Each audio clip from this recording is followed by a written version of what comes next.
Welcome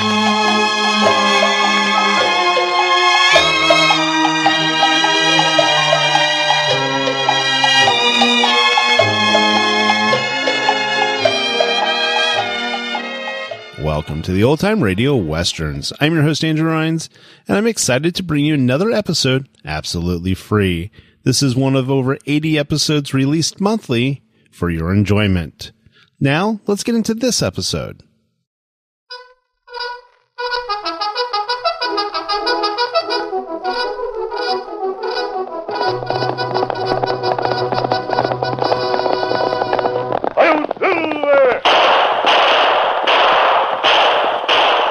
Fiery horse with the speed of light, a cloud of dust, and a hearty hi-yo silver, the Lone Ranger.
His faithful Indian companion Tonto, the daring and resourceful masked rider of the plains, led the fight for law and order in the early western United States. Nowhere in the pages of history can one find a greater champion of justice. Return with us now to those thrilling days of yesteryear. From out of the past come the thundering hoofbeats of the great horse Silver. The Lone Ranger rides again. Come on, Silver! Let's go, big fellow! Hi-yo, Silver! Hi!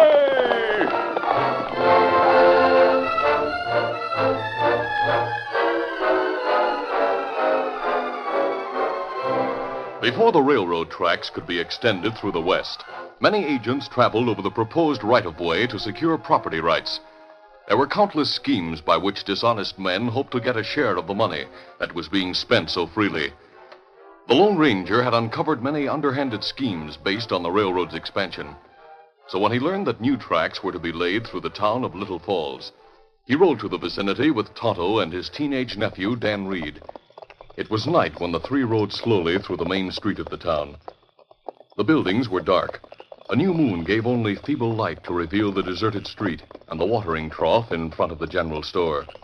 Here, the masked man signaled a halt. Look out. Oh, fella. We'll let our horses drink. Easy, easy, Scout. Easy, fella. Better dismount, Dan. Stretch your legs. Good idea. Steady, boy.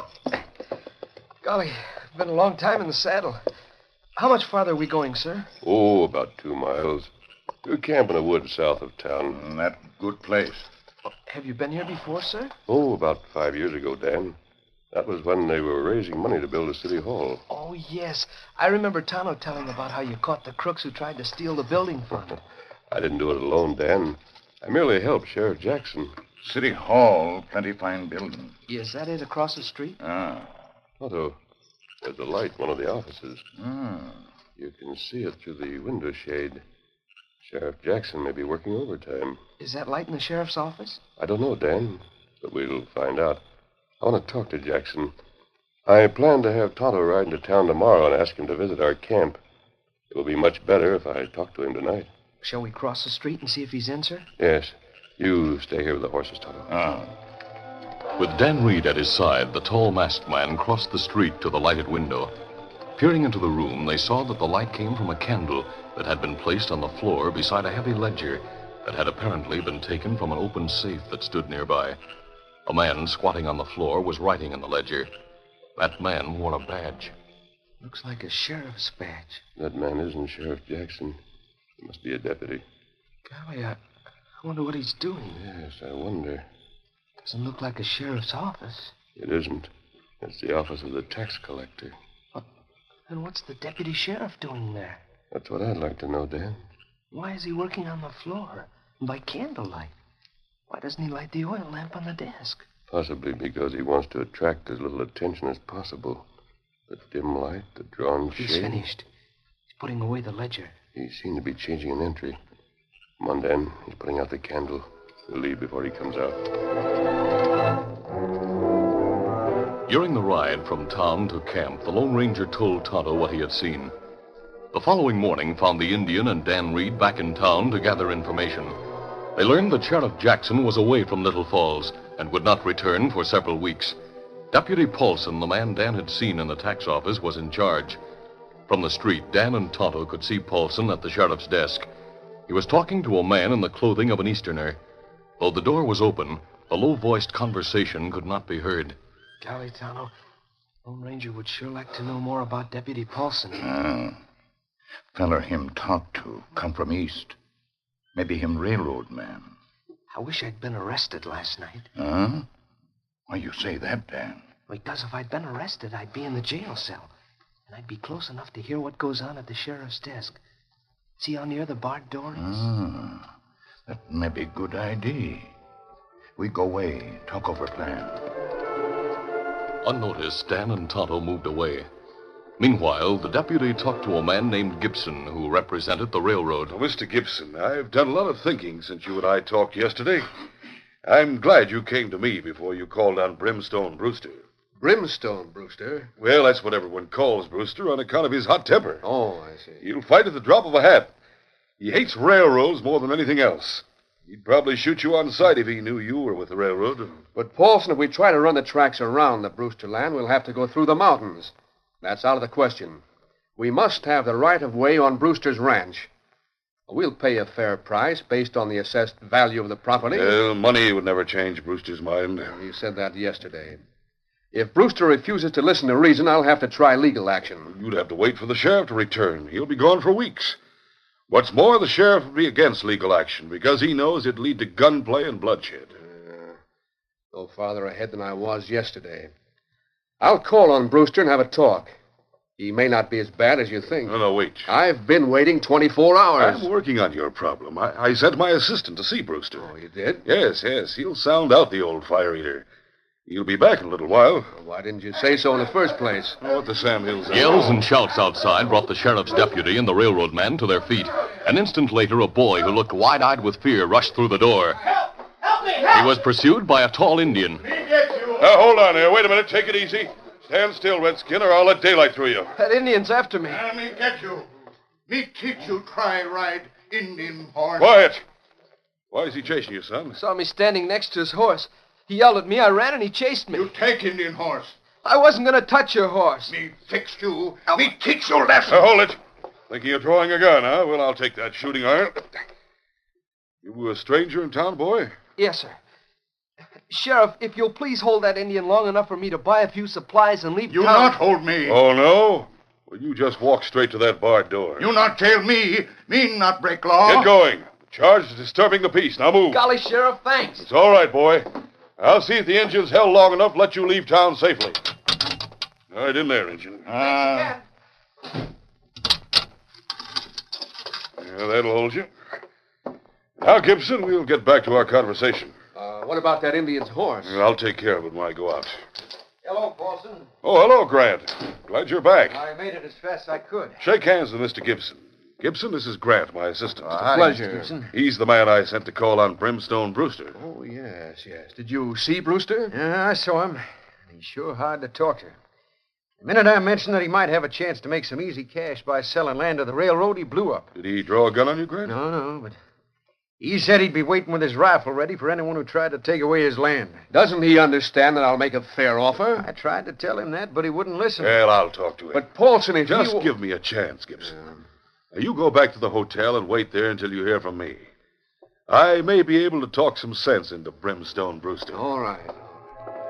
Tonto, behind the door of steel bars, was within a few steps of the sheriff's desk and in a fine position to hear all that went on. When the railroad man had left, the acting sheriff turned to his young assistant. Sit down, Grant. Yeah, thanks. Did you tell Brewster what I said? Yeah. I told him he'd be smart to sell to the railroad. I told him that if he refused, there were legal steps that could be taken to make him sell. Then he got mad. I wonder if it is legal to take away a man's property, as you say. Grant, are you questioning my knowledge of the law? Well, no, but I can't help wondering why the railroad doesn't try to buy just enough land for the tracks and let Brewster keep the rest of his property. Maybe a deal like that could be worked out. Grant, you're new in this job. You're merely on probation. Now, if you want me to recommend you to the sheriff when he returns, you'd better do as you're told without question. All right, Paulson. That railroad has its own way of doing business. It has the backing of the government. One stubborn man can't be allowed to block expansion of the railroad. No, sir. I'll call on Brewster and tell him where he stands. If that doesn't bring him to terms, I'll serve him with an eviction notice. But you know that's illegal. Illegal or not, I intend to evict him. If he thinks he has a case, he can take it to court. He'll probably never realize he has a case. A little later the same day, Dan Reed rode into camp and told the Lone Ranger what he had learned. Then he told of the trick by which Tonto had been locked in the cell, where he could hear the conversation in the sheriff's office. I waited in a clump of trees behind the building where I could watch the barred window in the jail cell without being seen. When I saw Tonto's signal, I made sure the coast was clear, and then ran up to the window and picked up the note he dropped. Here it is, sir. I didn't stop to read it. See. He says the acting sheriff is trying to help a man named Gibson, a representative of the railroad. The acting sheriff is named Paulson. He's the man we saw last night in the tax office. Yes, Dan. What else does Tonto say, sir? Gibson apparently wants all the land belonging to Brimstone Brewster. Paulson intends to get it for him. All the land? Well, that's what Tonto says. I don't know why the railroad needs all of Brewster's land. I know that ranch. It's big. He says if Brewster refuses to sell out, Paulson intends to serve an eviction notice. What? Is that legal, sir? I doubt it. Dan, I think Paulson is up to something. Looked that way when we saw him last night working on that ledger in the tax office. I wonder why he was doing that. Then I'll saddle Silver, then call on Brimstone Brewster to see what he has to say. To avoid meeting ranch hands who would ask questions about his mask, the Lone Ranger and Dan approached from behind the Brewster ranch house. Oh, Silver. Oh, easy, steady, big fella. They drew rein near the back door, dismounted, and walked around the side of the building. As they neared the front porch, they heard heated voices. Law says a man can be run off his own property, then I'm against the law. Brewster, you're a stubborn fool. Don't you call me a fool, Paulson. Wait here, Dan. The railroad will pay you 10% over the assessed I'll not sell at any price. In that case, I'll have to serve you with an eviction notice. The man who brings an eviction had better be geared for gunplay, because I'll be waiting with my rifle. You wouldn't dare shoot a lawman, Brewster. I'll shoot anyone who tries to take away my property. I'll clear out, Paulson, or I'll start on you. Clear out, I tell you, get. There'll be a man here with a notice in the morning. If there is, I'll shoot him. The Lone Ranger and Dan Reed withdrew from the ranch without being seen and returned to camp. A little later, Tonto arrived. Tonto unsaddled his horse while the masked man told of the trip to Brewster's ranch. Then the Indian nodded and said, From ranch, Paulson come to office. Him have argument with Grant. Me hear Paulson in job of sheriff only 2 months. Before that, him in tax office. That made it easy for him to get at the ledger. But why did he want to work on that ledger? That remains to be learned, Dan. Go on, Tonto. Paulson tell Grant, go see Brewster in morning and serve eviction notice. Grant say it not legal. Paulson tell Grant, do as told, no argument. Then what? Then Paulson unlock cell door, tell me, clear out of town. Paulson must know that Grant will be shot by Brimstone Brewster. I wonder if that is what he wants. I'd like to see that eviction notice. Maybe we meet Grant on trail in morning. That, Tonto, is just what we'll do.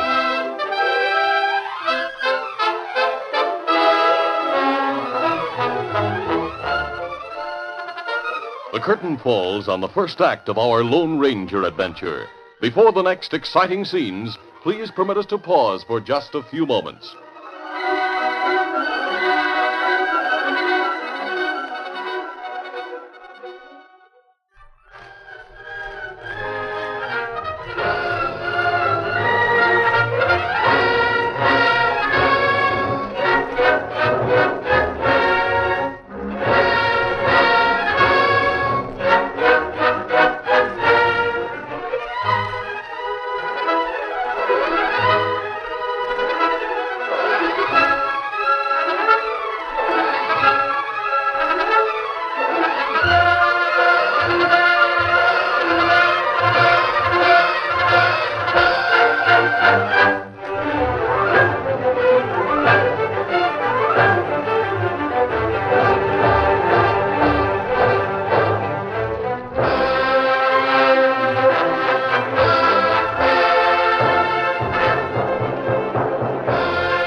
To continue. The following morning, with a sealed envelope folded and tucked into the pocket of his shirt, Deputy Grant rode hard along the trail from town toward the ranch of Brimstone Brewster.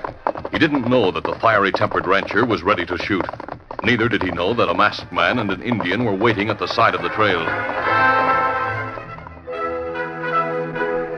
The two men and their horses were concealed by a dense clump of underbrush. Firing one shot into the air, the masked man leaped into view with Tonto at his heels and shouted, "Rein in! Stop your horse!" You covered! Ho, ho, ho, ho! Outlaws! Grant drew the reins with his left hand, while his right dropped to his holster. Hold it! Don't draw that gun. Now dismount. Grant hesitated. He eyed the masked man's steady gun and knew it would be foolhardy to disobey the sharp command. He dismounted and raised his hand slowly. All right, you win. For the time being. Take his gun, Tonto. Tonto. You're the Indian who was jailed. That's right. Well, if this is your idea of getting even with the law, Nonsense, Grant. Tonto and I are for the law. 100% for the law. Then why'd you stop me? I want to see a document you're taking to Jim Brewster.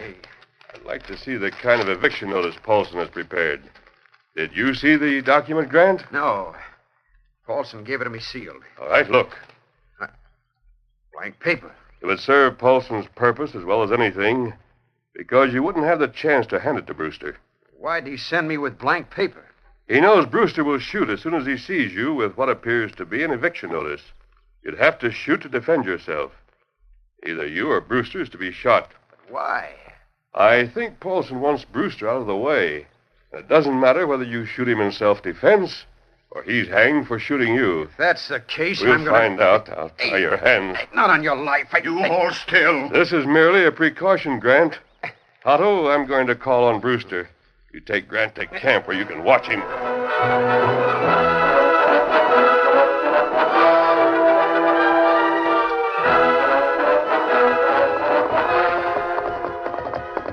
As the Lone Ranger approached Brimstone Brewster's house, this time from the front, he saw the rancher seated on the porch steps with a Winchester across his knees.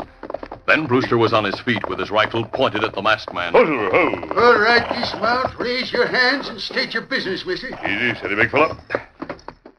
Lower the rifle, Brewster. I'm not from the sheriff's office. I can tell that from the mask. You're here on thieving business. I'm here to show you a sheet of blank paper and an envelope that held it. Eh? This is what the acting Sheriff Paulson gave to his assistant to give you. Blank paper? You thought Paulson was sending a man to evict you. Well, I don't shabby. If you'd seen a lawman, you'd have shot at him. In defense, he'd have shot you. You'd have been killed or in jail. Then it would have been too late to tell you that there's no legal way Paulson can order you off your property. Now, if you'll help Brewster, we may be able to expose his crooked scheme. I won't promise to help you, mister, but I'll listen while you talk some more. Tell me what you got in mind.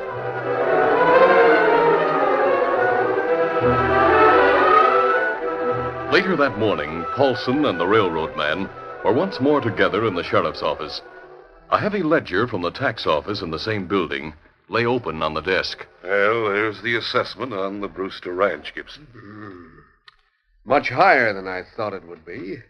You're sure there's no mistake? Oh, of course, I'm sure. Wasn't I the tax commissioner until a few weeks ago? You can talk to the new commissioner if you want to, but he can only show you these records. He's in his office right now. I just borrowed the ledger from him. If you'd like to see him... Oh, that's not necessary. You have the map showing the Brewster property. Right here. Based on the assessment, the land we'll need for the right-of-way is actually worth about $1,000. Well, maybe so, Gibson. But that land is worth a lot more to you. Unless you have it, you'll have to tunnel through the mountains. $5,000 is tops. But I should make the offer direct to Brewster. Oh, no. Let me handle him, Gibson. I want to prevent gunplay. I've sent Grant to soften him up. I know how to deal with Brewster. Yeah. Someone just drew rain outside. Well, maybe Grant is back. It's about time. Sheriff.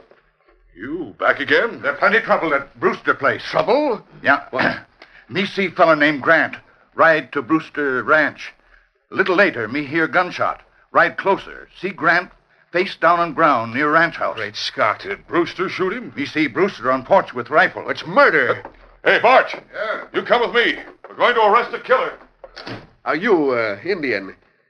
Do you think there's a chance that Grant might be alive? Well, me go there and find out. What? You're going back to the Brewster Ranch? That's right. And you come with me. But Paulson suggested I wait here. Me say you go.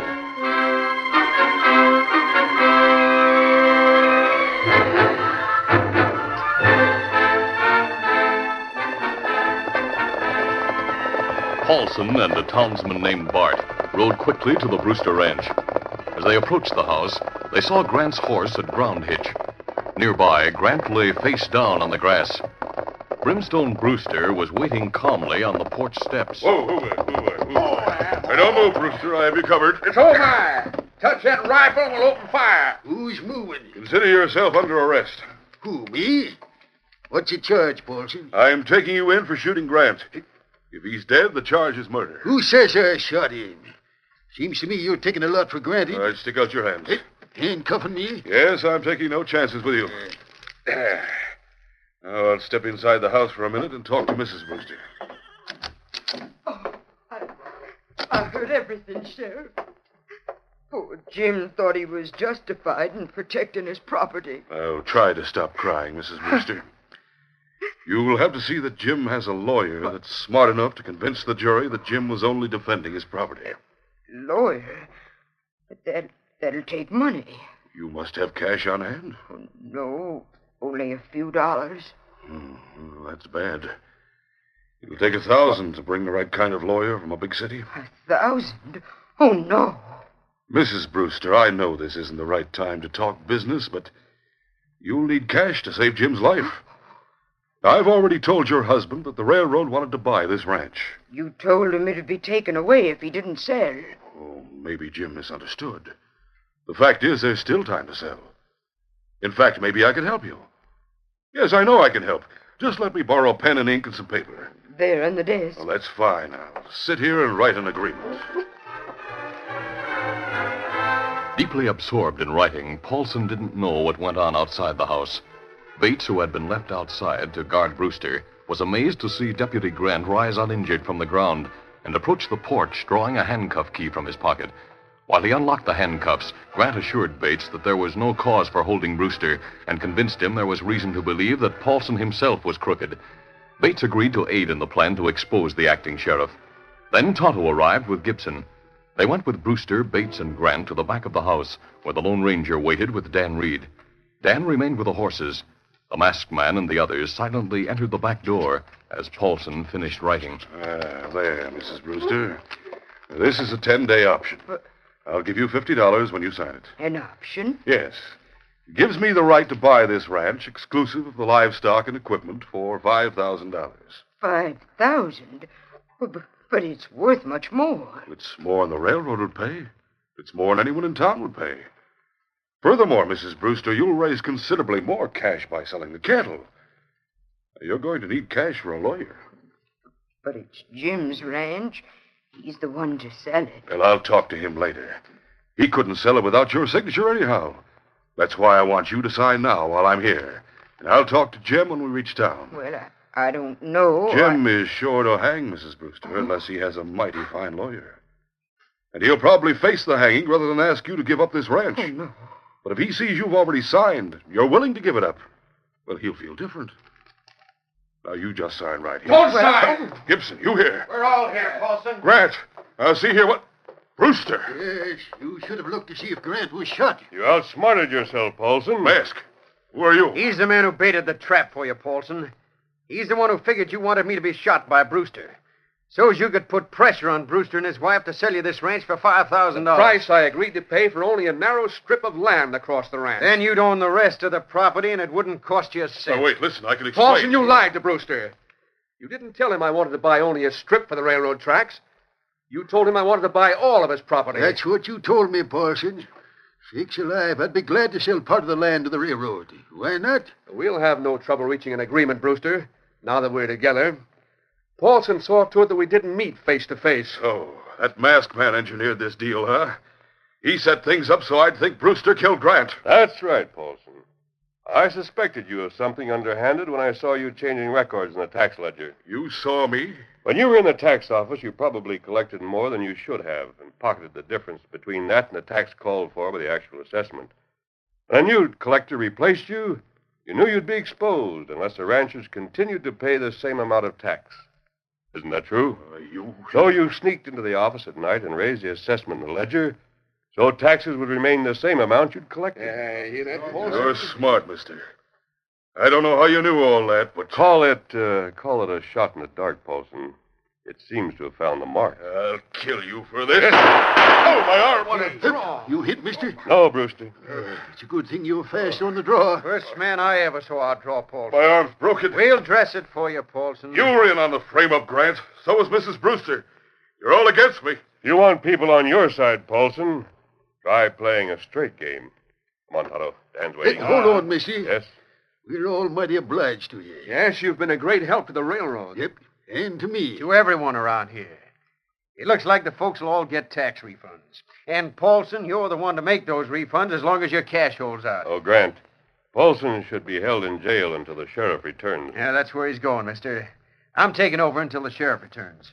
Is that all right with you, Bates? Yep, sure thing. And it'll be all right with everyone else in town. In that case, there's no more for Tonto and me to do. I'll never get over being grateful to you, mister. I'm glad we had the chance to serve your community. But that masked man, if it hadn't been for him... The sheriff will tell you he helped us once before.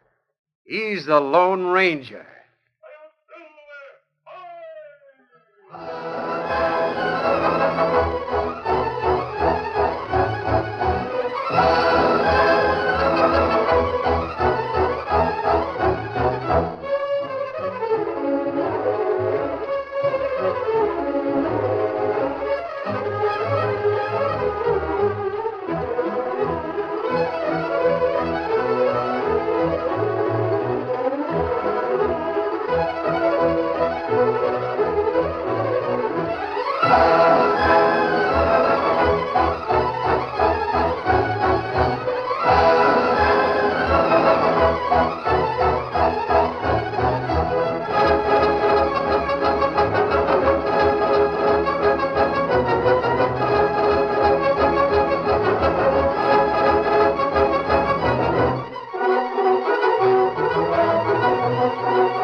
This is a feature of the Lone Ranger Incorporated, created by George W. Trendle, produced by Trendle Campbell Enterprises, and directed by Charles D. Livingston.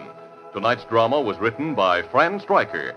The part of the Lone Ranger is played by Brace Beemer.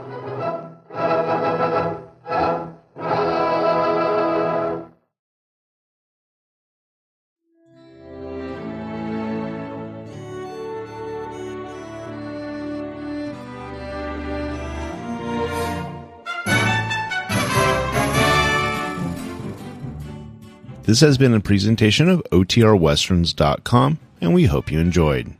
Please take some time to like and rate this episode within your favorite podcast application. Follow us on Facebook by going to OTRWesterns.com/Facebook and subscribe to our YouTube channel by going to OTRWesterns.com/YouTube. Become one of our ranch hands and unlock some exclusive content. We want to thank our most recent ranch hands, Steve and Ron W., who joined us recently. You too can join by going to OTRWesterns.com/donate. Send us an email, podcast@OTRWesterns.com, and you can call and leave us a voicemail, 707-986-8739. This episode is copyrighted under the attribution non-commercial share-alike copyright. For more information, go to OTRWesterns.com/copyright. Have a great day, and thanks for listening.